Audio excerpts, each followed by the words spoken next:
Bonjour à tous, on se retrouve pour une toute nouvelle vidéo décryptage et aujourd'hui on va parler de la semaine très médiatique du complément d'enquête sur le Puy du Fou qui a fait beaucoup de remous notamment sur les médias Bolloré. On en parle juste après le générique, c'est parti, générique.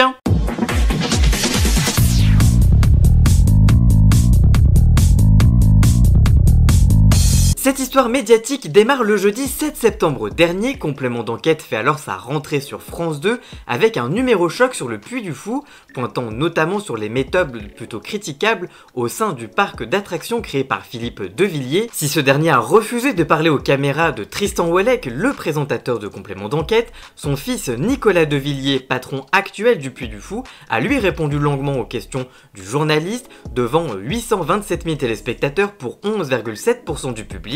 Au sein du reportage, le groupe Bolloré a été évoqué à plusieurs reprises, notamment en raison de la proximité avec les activités de la famille Devilliers, notamment dans l'heure des pros sur CNews. Pascal Praud est longuement revenu sur le magazine avec Nicolas Devilliers en critiquant le travail des journalistes de France 2, une opération qui a été réitérée pas moins juste d'une heure après, toujours avec Pascal Praud, toujours avec Nicolas Devilliers et toujours sur le contenu qu'ils ont critiqué. Après la chaîne de télévision et la station de radio, dimanche 9 septembre, c'est le journal du dimanche, désormais dirigé par Geoffroy Lejeune, qui a ajouté sa pierre à l'édifice. Outre un énième article signé cette fois Charlotte Dornelas, ex-Valeurs Actuelles et pensionnaire de CNews très régulièrement, dénonçant des malhonnêtetés de complément d'enquête, c'est Gilles William Goldnadel, fidèle débatteur du groupe Canal+, qui a enfilé son costume d'avocat pour défendre les intérêts de Philippe Devilliers. Dans une interview réalisée par la rédaction du JDD, le conseil de l'ancien président de la Vendée a estimé que l'émission était, je cite, un véritable réquisitoire à charge,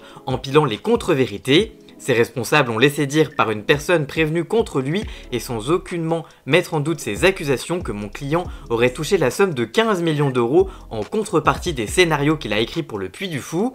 Or, à plusieurs reprises, Philippe Devilliers a indiqué solennellement que jamais et d'aucune manière en 40 ans, ni directement ni indirectement, il n'avait touché ni voulu toucher le moindre centime de rémunération à titre de droit d'auteur ou pour toute autre raison en contrepartie de ses scénarios. Il a également indiqué qu'il comptait déposer une seconde plainte, cette fois contre la chaîne du service public, pour des propos niant le génocide vendéen, génocide qui n'existe pas aux yeux des historiens et qui a donc peu de chances d'aboutir en justice. En découvrant cette riposte, le présentateur de complément d'enquête Tristan Ouellec a réagi sur Twitter et a indiqué, je cite: après le breaking news sur CNews, la rafale de chroniques sur Europe 1, les petits docteurs guillotinins du service public ont droit à 2 pages du JDD où l'on apprend que le Puy du Fou va porter plainte contre l'émission pour déni négationniste. Il rappelle par ailleurs avec humour que Gilles William Goldnadel avait récemment vanté la rigueur juridique incontestable de complément d'enquête lors d'une enquête sur Sandrine Rousseau. Dans une émission cette fois incarnée par Mathieu Bloc-Côté ce week-end sur CNews,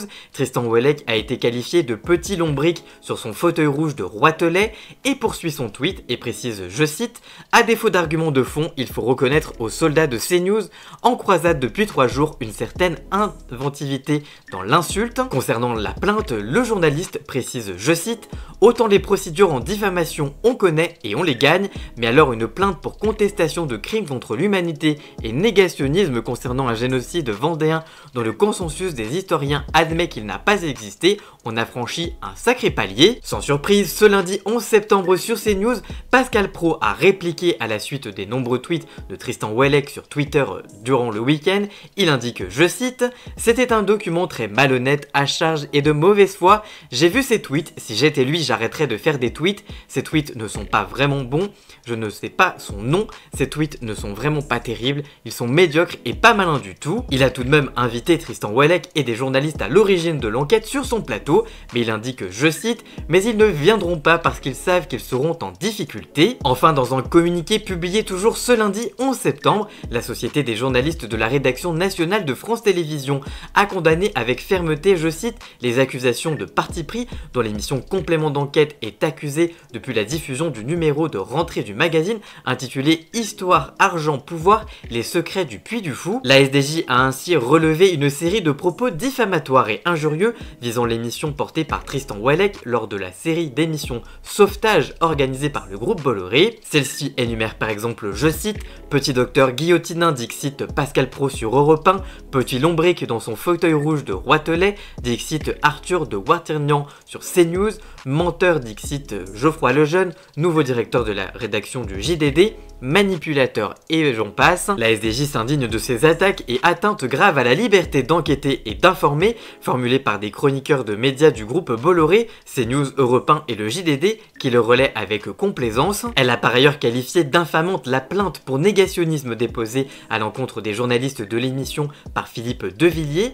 Pour l'instant, hormis Tristan Ouellec et la SDJ, le silence est d'or à France Télévisions. En effet, ni la présidente Delphine Ernotte, ni Stéphane Sidbon-Gomez, directeur des programmes, ont réagi publiquement à cette enquête et à ces attaques. Par ailleurs, en point d'orgue de cette guerre entre chaînes, Cyril Hanouna, lui aussi sur le groupe Bolloré sur C8, a lui aussi visé Complément d'enquête et annoncé une émission d'investigation sur France Télévisions et Complément d'enquête. Intitulée Enquête de complément, cette dernière sera incarnée par Jacques Cardoz, le prédécesseur de Tristan Ouellec à la tête de Complément d'enquête, et sera produite par Cyril Hanouna, ça promet. Et enfin, on l'a appris vendredi, selon Médiamétrie, le numéro de Complément d'enquête consacré au Puy du Fou a signé l'un des meilleurs replays à J+7 du programme. Il s'agit du meilleur rattrapage depuis le numéro sur les influenceurs, qui avait rassemblé 1 million de vues supplémentaires en septembre 2022, et sur Patrick Poivre d'Arvor avec plus 293 000 téléspectateurs en avril 2022. À J+7, l'émission gagne 245 000 téléspectateurs en replay, soit 2,3% du public. Au total, en consolidé, 1,072 million d'individus ont regardé cette enquête sur la famille Devilliers. Depuis la publication du JT de l'Etélie, il y a eu de nouvelles réactions, notamment celle de Philippe Devilliers. S'il avait préféré fuir les caméras de Complément d'enquête tentant de l'interroger, Philippe Devilliers était plus à son aise sur le plateau de Face à Devilliers, ce vendredi 15 septembre sur CNews, chaîne du groupe Bolloré avec laquelle la famille Devilliers fait affaire. Dans cette émission créée sur mesure, Elliot Deval, le passeur de parole de l'homme politique, lui a demandé une réaction au reportage de Complément d'enquête. L'homme de 74 ans indique, je cite, « C'est un mensonge, il n'y a pas de société au-dessus de l'association. Pourquoi j'ai fait le Puy du Fou? Je voulais payer ma dette morale à mon papa et à ma maman pour avoir eu une enfance heureuse. Je voulais faire un hymne, un requiem et j'ai payé ma dette en nature et en lumière. J'ai renoncé à tous mes droits et je n'ai jamais touché un centime, a-t-il assuré. Pour lui, les journalistes de Complément d'enquête, ce sont, je cite, des gens qui n'ont ni bonne foi ni intelligence. Je suis fier de ce que j'ai fait et je suis fier d'avoir vu mon fils Nicolas à la télévision rembarrer tous ces chacals. Enfin, après CNews, Europe 1, le JDD comme on a vu dans cette vidéo, c'est au tour de Cyril Hanouna d'attaquer le numéro de Complément d'enquête sur le Puy du Fou. Dimanche 17 septembre, pour le premier numéro de la saison de C'est médiatique, Mélanie Taravant a reçu sur France 5 l'animateur. Au cours de l'interview, comme l'ensemble de la galaxie des médias du Vincent Bolloré, Cyril Hanouna a vivement critiqué l'enquête sur le Puy du Fou de l'émission de Tristan Ouellec.